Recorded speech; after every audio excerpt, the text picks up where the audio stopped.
강의사는 증시 각도기. 안녕하세요. 증시 각도기 TV 시청자 여러분, 투자자 여러분, 그리고 독일말 여러분, 10만 금융사 여러분 모두 반갑습니다. 1월 23일 자 드디어 5,000포인트를 찍었던 주간의 마지막 주말 금요일 한국마음으로 찾아온 각도기 박찬준입니다. 자 오늘도 계속 5,000포인트를 찍었었는데요. 결국 그 시장에 힘이 조금 밀리면서 5,000에는 도달하지 못했습니다. 그래도 뭐 지금 이 정도면 엄청나게 강한 상황이다. 그리고 어제도 말씀드렸습니다만 드디어 저는 이제 한국의 저평가 구간이 끝났다라는 생각을 감히 말할 수 있을 것 같습니다. 물론 이제 5천이 저평가였어? 5천 미치? 뭐 이렇게 얘기하시는 분이 있는데 삼성전자 하이닉스의 실적 고공행진으로 인해서 한 1,000포인트를 더 먹은 느낌이에요. 그래서 그거 빼고 나머지 종목의 저평가가 드디어 거의 마무리됐다. 이제부터는 정상가 수준이다 라고 말씀드릴 수 있을 것 같습니다. 자, 그렇다면 이건 무슨 말이냐? 지금부터는 잘 보면서 해야 한다라는 얘기입니다. 저기서 제가 이렇게 정상가에 왔다라는 얘기는 뭐냐면 드디어 한국이 이익 대비 10배 수준의 주가가 제대로 자리를 잡기 시작한다. 물론 이제 종종 성장 기업들 있잖아요. 성장 기업들은 주가 훨씬 더 높죠. 예를 들자면 뭐 우리 뭐 조방원 뭐 이런 쪽은 훨씬 가격이 높았고 또 그리고 또 뭐 바이오 뭐 이런 것들은 훨씬 더 높죠. 그러니까 이제 전체 평균은 10배가 넘지만 그동안에 이제 말도 안 되게 대부분 평균이 막 7, 8배로 움직였던 것들은 이제 제자리를 왔다. 이렇게 정리해 볼 수 있겠습니다. 자, 오늘 그 전체 시장 상황 요약 한번 해보도록 하겠습니다. 이제 거래소, 오늘은 거래소보다 코스닥이 훨씬 더 셌는데 그 이유는 있어요. 좀 이따 말씀드리도록 하고 오늘 거래소는 0.76% 37포인트 올라오면서 4,990, 10포인트를 남겨두고 있습니다. 상승 종목 68, 하락이 212개였습니다. 코스닥이 오늘 압도적으로 정말 오랜만에 거래소보다 훨씬 높게 올랐는데요. 무려 23포인트 2.43% 급등을 하면서 993포인트로 마감을 했습니다. 자, 맵을 통해서 전체 흐름 한번 확인해 보도록 하겠습니다. 오늘 삼성전자가 막판에 꼬여가면서 스텝이 꼬이면서 오히려 밀렸고요. 그 다음에 전기전자 업종들이 그동안 강했었는데 오늘은 전부 다 이제 조정받는 흐름 보여줬습니다. 삼성전기가 실적 발표를 했는데 실적이 나쁘지 않았음에도 불구하고 그동안의 주가가 선반영됐다는 생각에 주가가 빠졌습니다. 그리고 현대차와 현대차 그룹은 이틀 연속 고공행진에서 추락하는 모습을 보여주면서 꽤 큰 폭, 어제 오늘 이틀간 꽤 큰 폭의 하락을 보여줬습니다. 자, 반면에 오늘 지주사들 난리도 아니었습니다. 지주사들이 모두 밑에 보시면 지주사들인데요. 지주사들이 아주 뭐 상당한 강세를 보여주었어요. HD는 지주사도 여러 개야. 네. 자, 그다음에 그 셀트리온 바이오로직스 등 강세를 보여주었고요. 그다음에 그 스테이블 코인 얘기가 나오면서 네이버가 큰 폭으로 상승했고 카카오도 굉장히 크게 상승했습니다. 뭐 5,000포인트가 도달되면서 증권업종이 가장 강세를 보여줬는데요. 증권업종은 시가총액 1위 종목인 미래에셋이 10% 중반의 초강세를 보여주는 흐름을 보여줬습니다. 코스닥 3,000 이제 거래소 5,000 이루고 나자 코스닥 3,000 얘기가 나오면서 이번에는 증권주의 수혜가 굉장할 것이다 라는 기대감에 큰 폭으로 증권주가 업종 상승률 거의 뭐 1등을 기록하는 모습을 보여주었습니다. 자, 환율 한번 보고 가도록 하겠습니다. 자, 환율 계속 체크해야 되겠죠? 일단 원화는 뭐 어제까지 이틀간 꽤나 그 단기적인 강세를 보여주었었는데 오늘은 뭐 거기서 약간 밀리는 흐름 보여주면서 일본 엔화 대비료도 926원, 중국 위안화 대비 210원, 유로화 대비 1722원을 기록하는 모습 확인할 수가 있겠습니다. 자, 이제 회색 겹풀소이지만 계속해서 조금 확인해야 하고 넘어가야 되는 게 일본 금리물이죠. 일본 금리 확인하고 가도록 하겠습니다. 자, 그동안에 너무 약세여가지고 이거를 어떻게 봐야 했는데 일단 오늘까지 다시 강세로 갔습니다. 다행히. 그러나 아직 조금 더 강세로 와야 되겠죠? 예.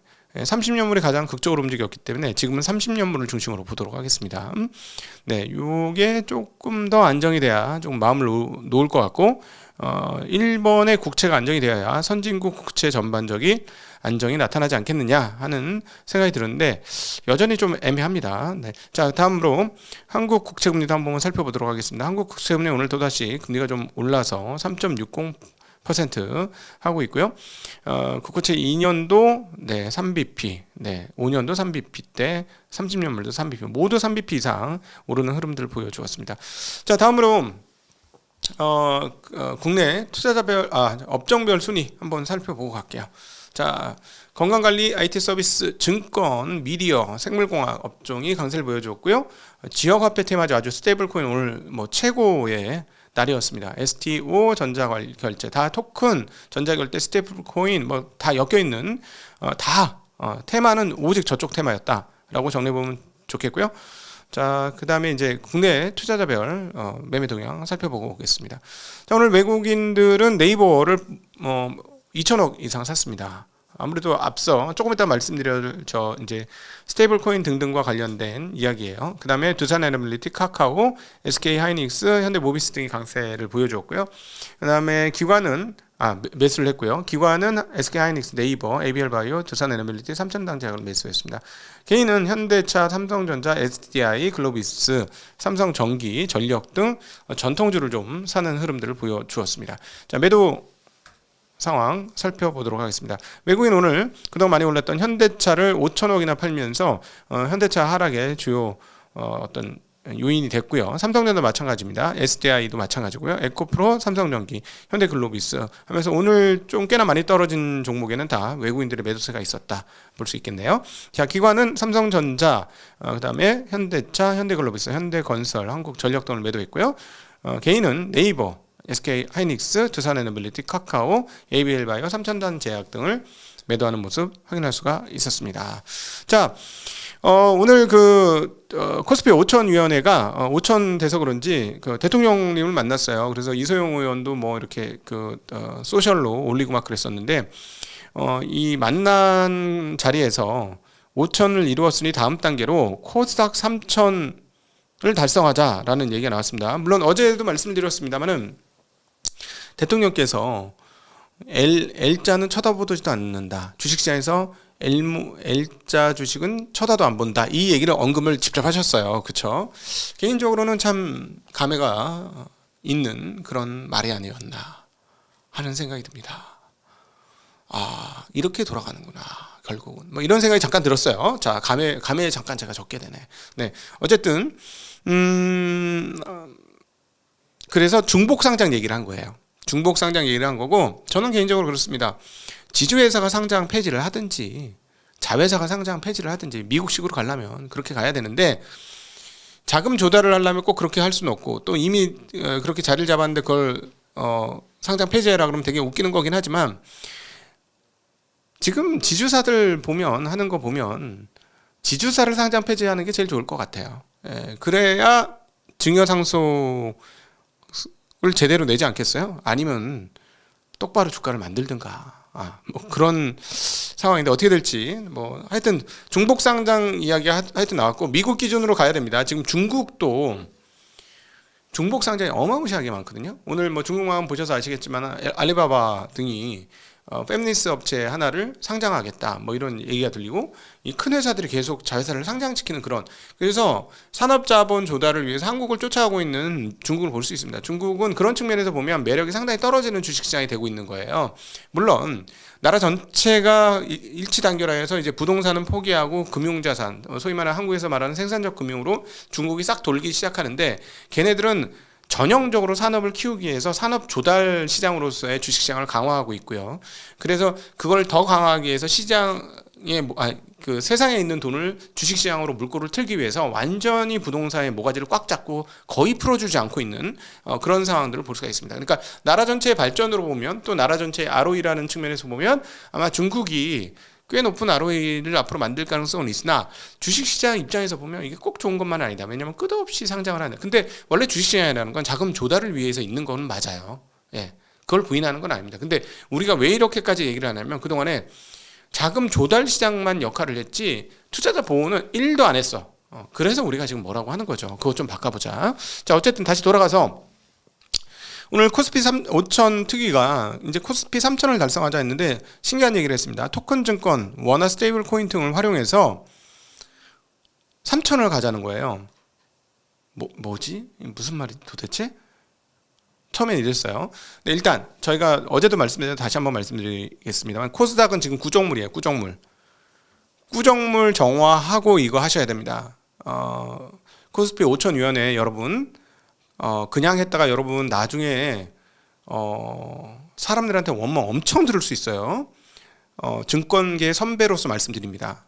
인생은 저보다 선배님들이 많으시지만 증권계 선배로 말씀드리는데, 이 꾸정물에다가 맑은 물 탄다고 이 꾸정물이 해소되는 정도가 아니에요. 이 꾸정물 수준이 너무 지독한 꾸정물이라서 그냥 그래 들이다 부으시면 안 됩니다.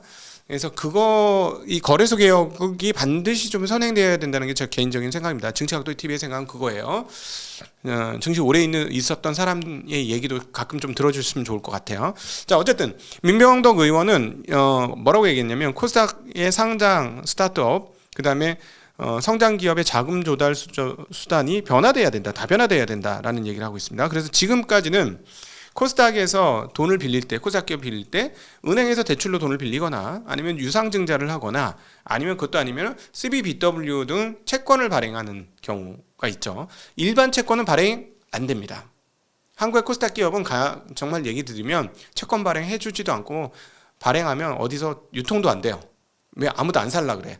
너무 위험하다고 생각하기 때문에. 그러니까 CBBW를 하게 되는 거죠. CBBW는 위로 상단이 열려 있지 않습니까? 그러니까 이자를 거의 안 내는 대신에 CBBW 발행인데, 이 회사 혹시 잘 풀려가지고 주가가 오르면 그걸 주식으로 전환하죠. 그러니까 이것도 물타기용이 되기는 하는 거예요, 일정 부분. 그런데 그럼에도 불구하고 코스닥 기업이 자금 조달하려면 은행에서도 대출금리가 너무 높아서 부담되고, 자기네 영업이익률 10%도 안 되는데 은행 이자 7, 8% 주면서 돈을 어떻게 빌리냐고. 안 되는 거죠.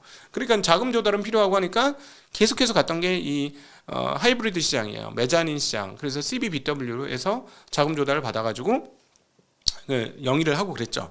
그래서 실제로 굉장히 크게 성공한 회사가 있습니다. 코로나 때나 이럴 때 한 기판 업체에 있거든요. CB 발행 그때는 시가총액이 작았는데 시가총액 수준의 CB 발행을 했는데 그걸로 설비 증설 아주 잘했어요. 그래갖고 주가가 진짜 폭등을 했습니다. 몇 배가 올랐거든요. 성공적으로 그렇게 하는 경우도 있어요. 근데 문제는 지금 하는 얘기는 뭐냐면, 맨날 그렇게 자금 조달을 하는데 그렇게 하지 말고 스테이블 코인으로 하자. 지금 뭐냐면 이거죠. 스테이블 코인 시장을 형성하게 해서 일반인들이 스테이블 코인 시장에 들어오게 하고, 그래서 그 스테이블 코인으로 직접 투자를 할 수 있게 해주는, 즉 이 말인즉슨 되게 어려운 얘기처럼 들리지만 지금 간단하게 말씀드리면 이거예요. 어떤 업체를 끼워서 CBBW 발행을 해가지고 누구한테는 되게 유리한 환경을 주는 이거 말고, 일반인들이 직접 그쪽으로 자금 조달을 해주는 그 시장을 한번 열어보자 라는 겁니다. 그래서 시장을 키워보자 라는 얘기예요. 자, 아이디어 매우 좋습니다. 자, 아이디어 매우 좋아요. 근데 여기서 갑자기 옛날 생각 하나 나네요.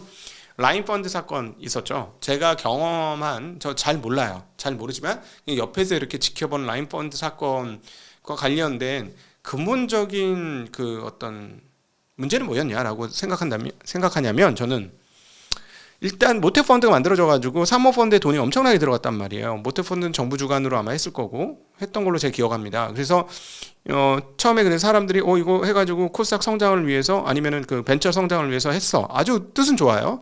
그래가지고 정말 몇몇 업체들한테 CBBW를 잘 발행을 해갖고 이 회사들이 그걸 가지고 이용해서 성장했어요. 그러니까 어떻게 됐어요? 리턴을 굉장히 많이 받았죠. 아까 말씀드렸지만 CBBW는 회사가 잘 되면 주식으로 전환해갖고 1억 빌려줬는데 1억 원어치가 주식으로 바꿀 수 있는 거잖아요. 근데 주가가 2배 올랐어. 그럼 주식으로 바꾸면 1억짜리 채권이 어떻게 돼요? 2억 원의 주식이 되는 거잖아요. 그거를 많이 해서 처음에 떼돈을 벌었어. 그래갖고 그 사모펀드에 투자했던 사람들이 리턴 값을 엄청 받은 거야. 수익률이 막 2년에 뭐 100% 막 난리가 난 거죠. 그래가지고 어떻게 됐어요?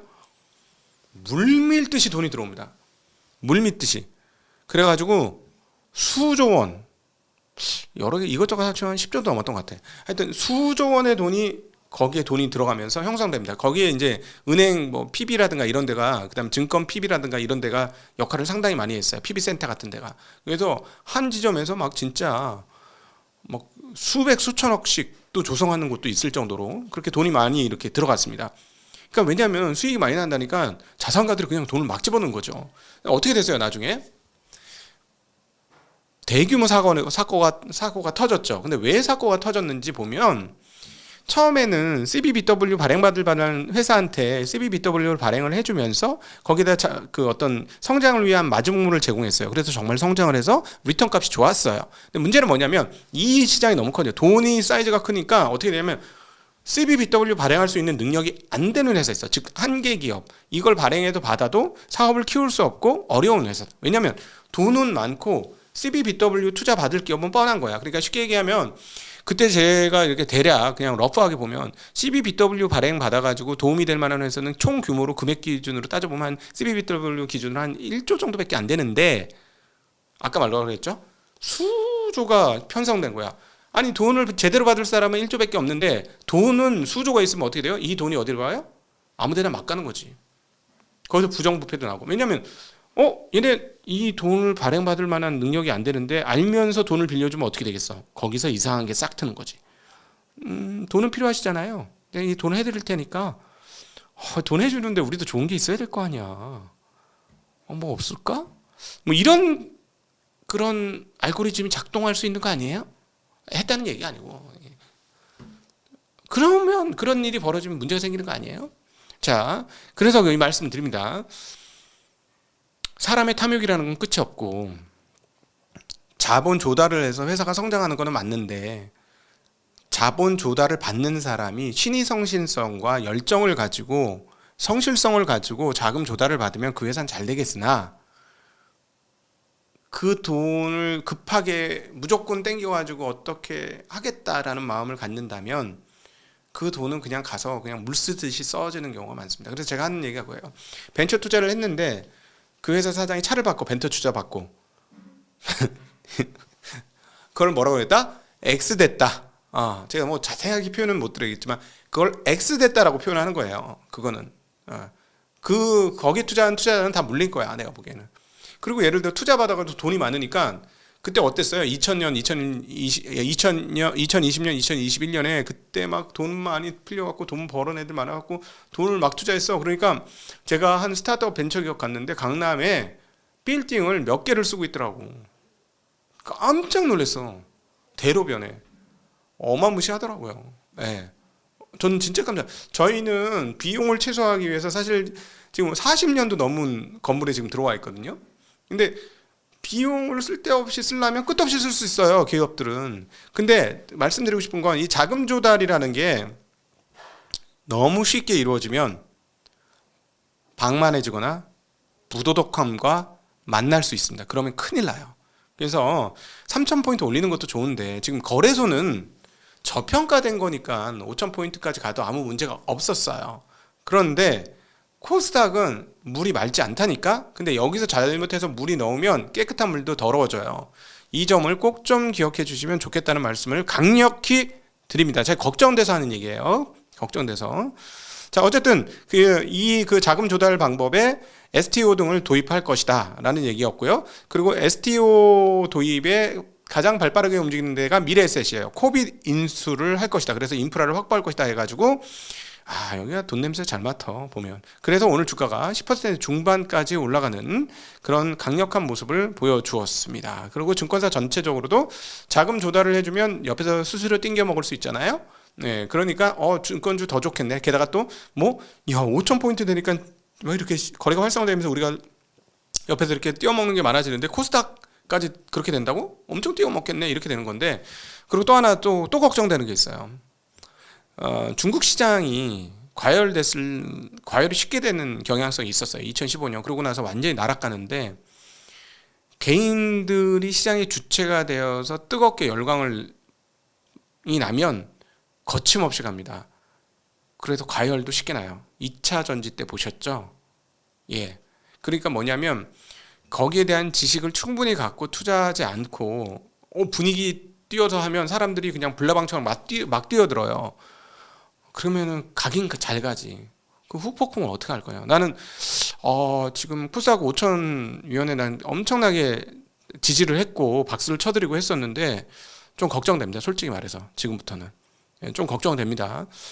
잘 하시기를 원하면서 이 말씀 드리는 겁니다. 자, 개별 주식 소식입니다. 에스팜이 올리고핵산 원료 공급했다는 825억 규모의 원료 공급계. 원래 원료 공급에 특화된 회사입니다. 에스팜은 그쪽으로 뭐 잘 나가는 회사이고요. 근데 이 회사 시가총액은 2조 8,900억이에요. 굉장히 시가총액이 높은데 하여튼 그 825억 규모의 계약을 체결했다는 뉴스입니다. 그래서 최근 매출액의 30% 수준이라서 규모가 꽤 크다라고 말씀드릴 수 있겠죠. 자, 그런데 이제 시가총액도 낮진 않아요. 이 회사가. 자, 3분의 1이니까 이 회사는 연간 매출이 3천억이 안 된다는 거지. 늘으면 3천억은 넘을 수도 있는데 시가총액이 3조에 육박해. 이걸 어찌 봐야 되나? 제가 그러니까 자꾸 코스닥은 싸진 않아요. 막 이런 말씀 드렸던 것 같습니다. 어쨌든 좋은 뉴스입니다. 잘 됐고요. 앞으로 더 잘 되기를 기원합니다. 자, 한국의 고령화율에 대한 재미난 뉴스가 있습니다. 한국 고령화율이 21%에서 농촌, 특별히 농촌 지역이 56%로 고령화율이 증가했다라는 소식이 들어왔습니다. 농촌 인구가 사상 첫 200만 명이 붕괴했다는 소식인데요. 65세 이상 고령화율이 56%다랍니다. 근데 놀라운 게 있는데요. 이게 놀라운 게 아니라 10년 전에는 56%가 몇 %였냐면 21%였다는 거예요. 10년 만에 65세 인구가 전 인구의 절반을 넘었다. 전 인구? 농촌 인구. 네, 농촌 인구의 절반을 넘었다라고 볼 수 있죠. 근데 사실은 이거 저도 15년 전에 시골로 이사 갔는데 그때는 그나마 제가 제일 어린 톤이긴 했는데 그 이후로 저보다 어린 사람을 거의 못 봤어요. 이 구조가 맞는 것 같아. 근데 문제는 뭐냐면 이 농촌 인구 변화가 대한민국 10년 뒤의 모습의 바로미터다라는 게 문제입니다. 야, 이거 어쩌냐? 자, 그리고 이제 재미난 뉴스를 저희가 캐왔는데요. 한경에서 발표한 뉴스입니다. 미국 미텔슈탄트가 붕괴하고 있다. 미텔슈탄트는 강소기업이에요. 자, 독일과 일본은 강소기업이 진짜 강한 곳이거든요. 그런데 그래서 히든 챔피언이 독일에서 나온 얘기잖아. 근데 이 미텔슈탄트가 엄청난 속도로 파산하고 있다는 거예요. 폐업하고 있다는 거예요. 파산이 아니고 23분마다 한 곳씩 파산 또는 폐업을 하고 있다는 겁니다. 한번 차트 흐름으로 볼까요? 2020년부터 20년 코로나 이후에 주는가 했더니 다시 한번 늘어서 지금 어마무시하게 늘었습니다. 그래서 1년에 수만 건의 폐업, 우리나라 자영업자 폐업하고 비슷하네. 그래서 이런 일들이 벌어지는데 이 뉴스에서 우리가 이제 배워야 될 게 뭐냐면 몇 가지가 있습니다. 왜 이렇게 망했느냐? 비용 구조가 악화됐기 때문이에요. 러시아 우크라이나 전쟁이 있었고요. 또 하나 탈원전을 했죠. 이 러시아 우크라이나 전쟁 이후에 저희도 이제 매일 그때 한참 보여드렸던 게 유럽 지역의 가스 가격이에요. 가스 가격이 아주 폭등했었죠. 그런데 탈원전을 했잖아요. 독일은. 그러다 보니까 에너지 그 비용이 급등하면서 원료비가 왕창 솟은 거야. 그 다음에 고령화가 일어났어. 아까 한국 고령화에 말씀드렸지만 고령화가 나타나면서 그리고 가족끼리 하던 업체들은 이제 다 이제 자식들이 안 받으려고 그래. 이건 일본도 마찬가지입니다. 일본도 그렇고 지금 독일도 그렇다는 거예요. 그러면서 그냥 폐업이 속출하고 있는 상황이다라는 것이죠. 자, 그런데 이 뉴스를 왜 드렸느냐? 이걸 우리가 잘 이용해 먹어야 된다는 것이죠. 일본도 그렇고 독일도 그래요. 아주 비슷한 부분이 많은데 이걸 어떻게 이용해 먹느냐? 좋은 기업들을 잘 인수해야 된다는 겁니다. 최근에 독일의 HVAC 냉방 공조 관련 1등 기업인 플렉트 그룹을 인수를 했습니다. 네. 그리고 ZF 에이다스도 인수를 했어요. 이런 식으로 인수를 하면 어떻겠느냐는 거예요. 지금 보시면 삼성전자뿐만 아니라 각국의 그 기업들이 좋은 기업들을 막 땡기고 있죠. 저 뭐 공작기계 회사, 자동차 부품 회사, 그다음에 산업용 로봇 회사, 그다음 디젤 기관 회사 이런 것들을 다 인수를 하고 있습니다. 그래서 테슬라도 만츠라는 기업을 인수를 했고요. DM 솔루션스는 헬러라는 회사를 인수했습니다. 그러니까 이런 식으로 저는 이게 독일도 그렇고 일본도 그렇고 좋은 회사들을 좀 인수를 해야 우리의 어떤 산업 경쟁력이 더 올라갈 수 있지 않을까 하는 생각을 가지게 됩니다. 좀 이 일들을 잘했으면 좋겠고 오히려 이제 국가 금융이 이런 것들을 인수하는데 조금 도움을 줄 수 있으면 어떨까? 어떤 그 지역에 있는 공공기관 아니 그러니까 우리나라 어디 뭐야 파견돼 있는 사람들 있잖아. 그건 뭐지? 그 외교관분들 말고 있잖아요. 그런 분들하고 코이카? 아니 코이카 말고 아니잖아. 코이카 아닌데 무슨 카드라? 코 뭐 있잖아요. 코트라. 네, 이런 데 하고 합쳐서 잘 이런 것들을 인수를 하면 어떨까 하는 생각을 가지게 됩니다. 자, 최근에 앞서도 잠깐 말씀드렸던 선진국 국채금리가 좀 불안하다는 말씀드렸는데 한국에서도 이 여파가 좀 있습니다. 산업은행이 국채를 발행하는 데 있어서 산업은행 채권을 발행하는 데 있어서 최근에 10년물 발행을 포기했다는 뉴스가 되겠습니다. 보통 10년물은 디폴트 값으로 먼저 발행하고 딴 것도 추가로 발행하고 이러는데 이번에 3년물 10억 5천억 달러, 그 다음에 5년물 10억 5천억 달러, 그리고 변동금리부 5년물 5억 달러 이렇게 발행을 했는데 10년물은 취소를 했어요. 왜 그렇게 됐냐면 가상금리가 너무 높게 나오는 거예요. 가상금리가 너무 높게 나오니까 이렇게까지 높게 줘야 되겠어? 그래서 인하를 하려고 노력했는데 인하가 안 되는 거죠. 왜 그럴까요? 장기물 국채금리가 계속 고공행진하니까 산업은행은 그거보다는 더 줘야 되는 상황인 거예요. 금리를. 그러니까 너무 부담스럽다 해서 포기했다라는 뉴스 있습니다. 자, 이렇게 실물 쪽에서 현장에까지도 영향을 좀 미치는 뉴스예요. 이 장기물 금리 흐름은. 그래서 앞으로도 계속해서 체크를 하도록 하겠습니다. 계속 체크할 테니까요. 이 회색 코뿔소로 계속 생각하시면서 보낼 필요가 있다라는 말씀 드리고 싶습니다. 자, 삼성 E&A, 과거 구 삼성 엔지니어링이죠. 시가총액 5조 3천억쯤 되는 회사인데요.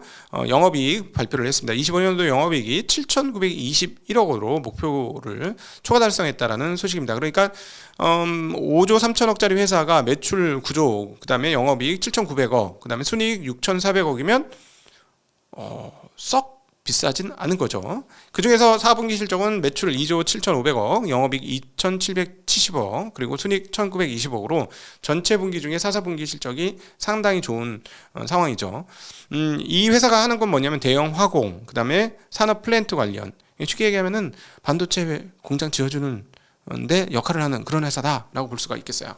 자, 현금 배당은 790원 주고요. 배당 총액은 1,548억입니다. 배당 성향 약 25%예요. 이거 노력형이 될 수 있는 회사가 되겠죠. 조금 더 하면 노력형이 될 수 있겠네요. 연간 수주는 6조 4천억 원 했고요. 수주 잔고는 17.8조 원이 되겠습니다. 자, 그런데 자, 보세요. 건설업체 다 이래요. 지금 건설업체 다 이런데 이 회사는 건설업체 중에서도 건설 엔지니어니까 건설로 포함시킬 수 있는데 좀 비싼 업체입니다. 그래서 제가 아까 이제는 정상화가 됐어요 했는데 물론 뭐 많이 간 놈도 있지만 그래도 이제 한 대략 이익 대비 10배 정도 수준인 것 같아요 했는데 거기에 빠진 업종이 몇 개가 있거든요. 몇 개가 있어요. 근데 이게 좀 빠진 업종 중에 하나, 건설 업종 같은 게. 그러니까 자 보세요. 시가총액이 5조 3천억인데 순이익이 6,400억이야. 얘가 배당을 많이 주면 그때부터 갑니다. 이런 애들은. 근데 배당을 안 주는 건 아닌데 또 그렇다고 엄청 많은 건 아닌 거죠. 그래서 배당이 전년보다 한 130원 늘었는데 이게 만약에 더 많이 늘고 그러면 그럴 때는 여러분들이 이런 주식들은 잘 한번 살펴보실 필요가 있지 않을까 하는 생각이 듭니다. 자, 그리고 MSCI 편입 편출이 있었습니다. 현대건설 편입되었고요. 기대감에 큰 폭 상승했고 마감 5% 상승으로 마감했습니다. LG생활건강은 편출됐습니다. 네, 그래서 주가 많이 빠지진 않았어요. LG생활건강은 뭐 옛날에 비해서 엄청나게 빠졌으니까. 자, 그리고 재미난 이야기로 마무리하도록 하겠습니다. 주말이니까요. 자, 삼성전자가 주가가 엄청나게 올랐습니다. 최근에.